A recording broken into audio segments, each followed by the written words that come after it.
A paz do Senhor para todos os meus irmãos. Eu quero falar neste momento sobre um versículo que muitos dizem ser o versículo central da Bíblia, da Palavra de Deus. João 3,16. Porque Deus amou o mundo de tal maneira que deu o seu Filho unigênito para que todo aquele que nele crê não pereça, mas tenha a vida eterna. Nós vemos neste versículo três aspectos interessantes. Primeiro, a intensidade do amor de Deus. De tal maneira, eu entendo esta palavra como, não estou aqui me prendendo à exegese, eu simplesmente, o que está no meu coração é que Deus quis dizer que Ele amou de uma forma incondicional, de uma forma infinita. E a palavra mundo é o oposto de imundo.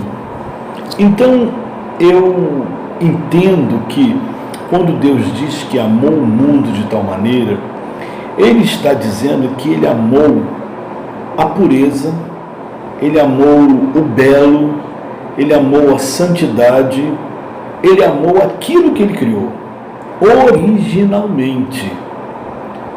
Ele criou perfeito e amou o que Ele criou perfeito. Haja vista que em Gênesis, com a mutantização da criação de Deus, pelo pecado de Satanás e seus asseclas, pelo pecado de 1/3 dos anjos, houve um impacto na criação de Deus, e o mundo que Deus havia criado se transformou em caos. E nós vemos Deus, na pessoa do Espírito Santo, dar-se a si mesmo para resgatar a criação. Porque quando a Bíblia diz que o Espírito Santo pairava sobre a face das águas, a tradução desta palavra, pairava sobre a face das águas, tem um significado de chocar. Quando a galinha choca os seus ovos, ela passa energia vital, ela passa energia do seu corpo, ela passa energia, calor visceral. E esse calor visceral é a sua própria vida, é como se ela passasse vida do seu corpo para os seus ovos. E esses ovos, dentro de alguns dias, deixam de ser ovos e passam a ser pintinhos. E o Espírito Santo, ele pairando sobre a face da terra, do caos, pairando sobre o caos, sobre um mundo transformado, sobre algo perfeito, maravilhoso, criado por Deus, agora transformado pelo impacto do mal. Ele não manda nenhum anjo, ele não manda nenhum querubim, nenhum serafim, ele não faz assim, me permitam falar de uma forma vulgar, um abacadraba, uma mágica, não. Ele se coloca sobre o mundo que ele criou e abre as suas entranhas, e ali ele passa dele mesmo vida para este mundo que encontrava-se destruído. Tudo isso porque ele amou aquilo que ele criou, da forma como ele criou. Ele se deu para resgatar, para tirar, para transformar o caos de novo no belo. E ele cria o mundo,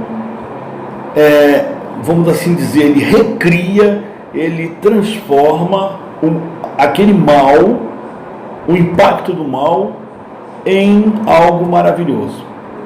E surge a humanidade.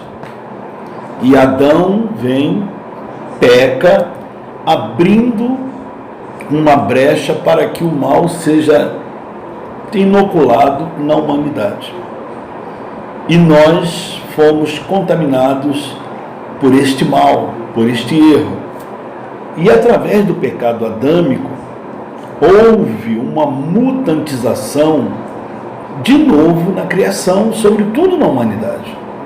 E agora, o mesmo Deus vem de novo e de uma forma diferente, mas com o mesmo propósito, ele vem chocar a criação. Ou seja, ele abre de si mesmo, tira de suas entranhas a vida para gerar vida. Jesus Cristo na cruz do Calvário foi justamente o que ele fez. De novo Deus, lá em Gênesis, ele choca, ele dá vida de si.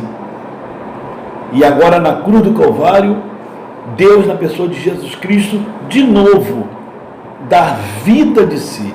Porque quando ele é rasgado na cruz do Calvário, quando o seu sangue é derramado, ele ali está dando vida para aqueles que quiserem, obviamente.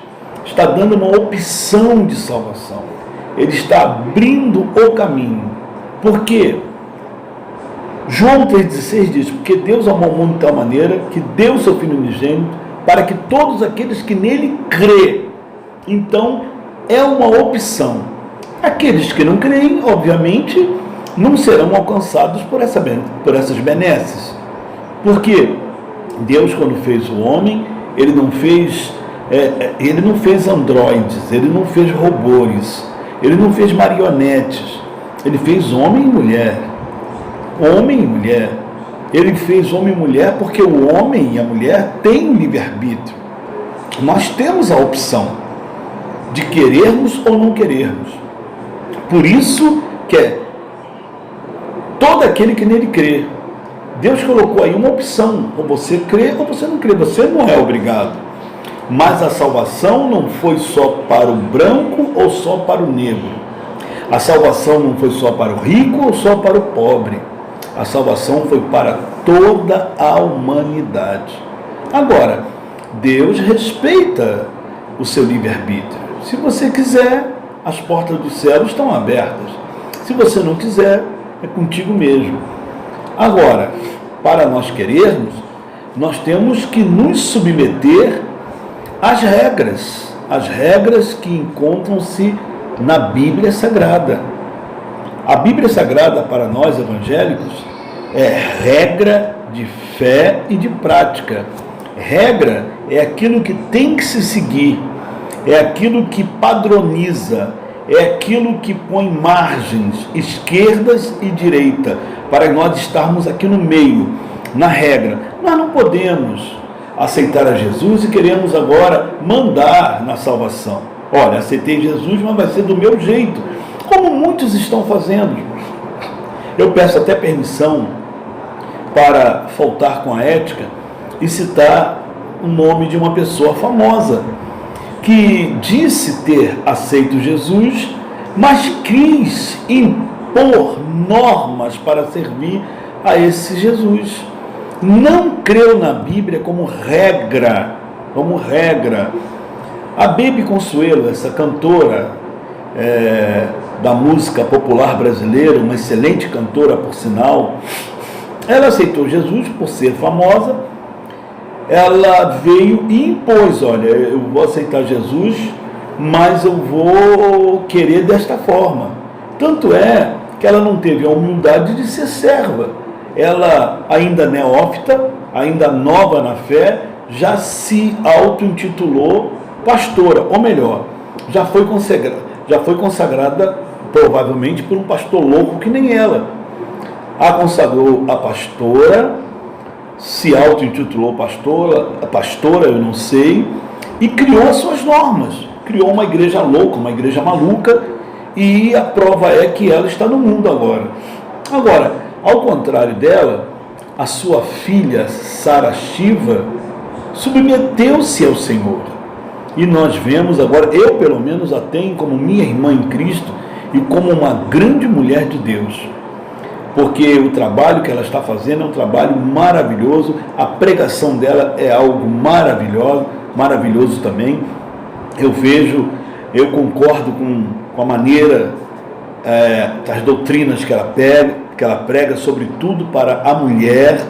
Ela se coloca como um exemplo de mulher no meio evangélico, e foi uma mulher que veio do mesmo caminho que a mãe veio, mas com uma diferença: ela se submeteu à palavra, porque a palavra, ela é regra. Não adianta nós querermos aceitar Jesus, eu vou aceitar da minha maneira. Não, é regra.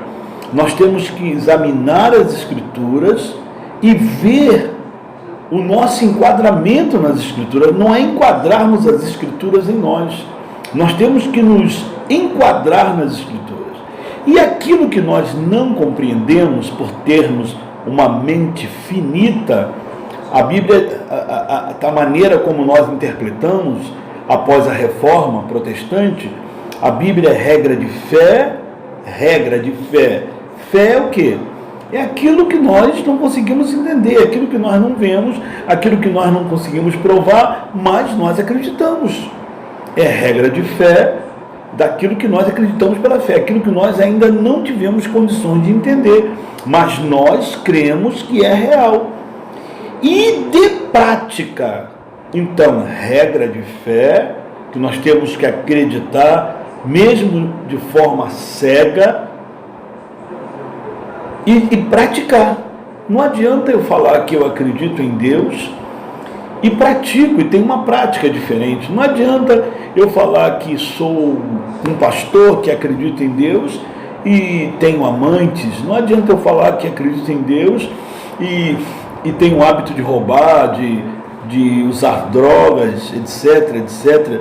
Não adianta. Nós temos que ter a Bíblia como regra de fé e de prática, e praticar a Bíblia.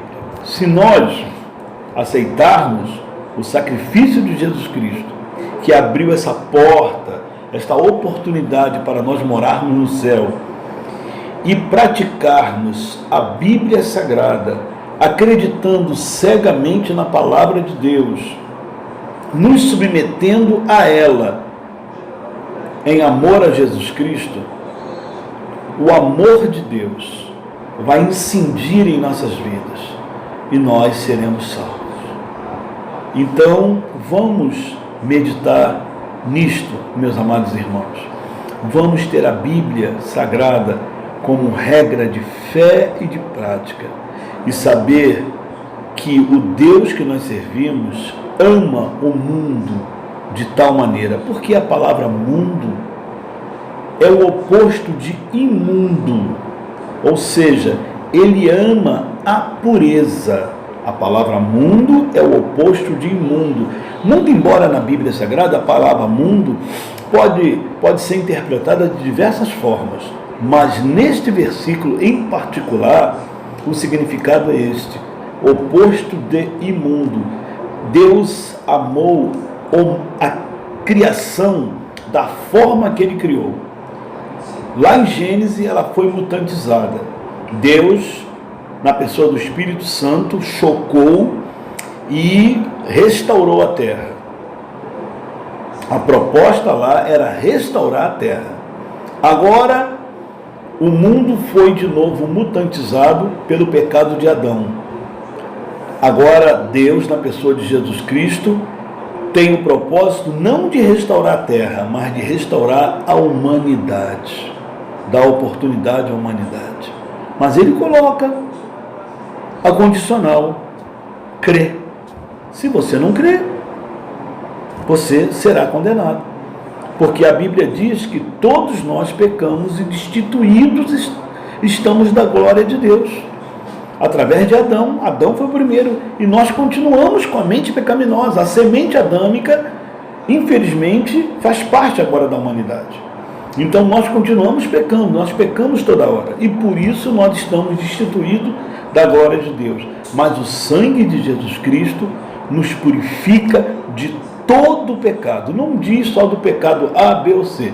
De todo o pecado. O sangue de Jesus Cristo nos purifica até do pecado que nós vamos involuntariamente cometer amanhã. Por quê? Nós pecamos a todo momento. Nós não pecamos só aquele pecado com dolo, aquele pecado programado. Não, nós não pecamos só esse pecado. Nós pecamos com os nossos sentimentos. Muitas das vezes nós preconceituamos pessoas. O branco preconceitua o preto preconceitua o branco. O hétero preconceitua o homo preconceitua o hétero. E assim vai. Nós estamos sempre preconceituando alguém. Nós estamos sempre achando que somos melhores do que o nosso irmão. Nós estamos julgando o nosso irmão. Muitas das vezes nós vemos um irmão errar e julgamos. E nós vemos que a Bíblia não nos chama para julgar ninguém. Quando nós vemos um irmão errado, a Bíblia, a orientação é essa. Chama em particular, com palavras brandas, amorosas, e procura resgatar. Não havendo resgate, chama em segundo lugar, com testemunha, de novo com palavras brandas, mas agora com testemunhas, e tenta pela segunda vez resgatar. Não havendo resgate, essa pessoa é convidada a se afastar do arraial dos santos. Mas você tem que tentar, você tem que orar. Quando nós vemos um irmão seguindo um caminho errado, que vai levá-lo para a perdição, e nós não temos o poder de chamá-lo, de falar, nós não temos que julgar, nós temos que clamar por ele, temos que orar por ele, temos que ter amor por ele, porque Deus, ele nos amou, ele deu a si mesmo, e o mínimo que nós podemos fazer pelos nossos iguais é amar também, porque se nós observarmos, o amor é a tônica do Evangelho. Se nós não amarmos, nós não somos cristãos. Porque a palavra cristão, eu estou sempre repetindo, significa imitador de Cristo ou pequeno Cristo. Então, além de nós procurarmos imitar a Jesus Cristo em toda a sua maneira de ser, segundo a Bíblia, nós temos que, sobretudo, imitar em seu amor. Porque quando Jesus Cristo ele se deixou destruir na cruz do Calvário, muitas pessoas ironicamente perguntam: por que ele, sendo Deus, não saiu da cruz do Calvário, não fulminou todo mundo que ali estava? Sabe por quê? A resposta é essa: porque ele amou. Porque ele estava, naquele momento que ele morreu na cruz do Calvário, ele estava amando o cosmos, ele estava amando você. E como é que nós podemos dizer que somos atingidos por este amor se nós também não amamos aos nossos iguais, não amamos ao nosso semelhante? Então, nós não podemos ter atitudes vingativas, não podemos julgar as pessoas, não podemos marginalizar as pessoas, não podemos preconceituar as pessoas.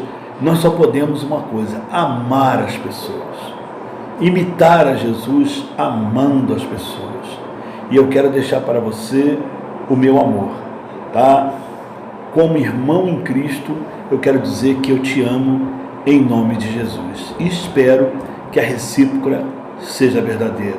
Que Deus a todos nos abençoe em nome de Jesus.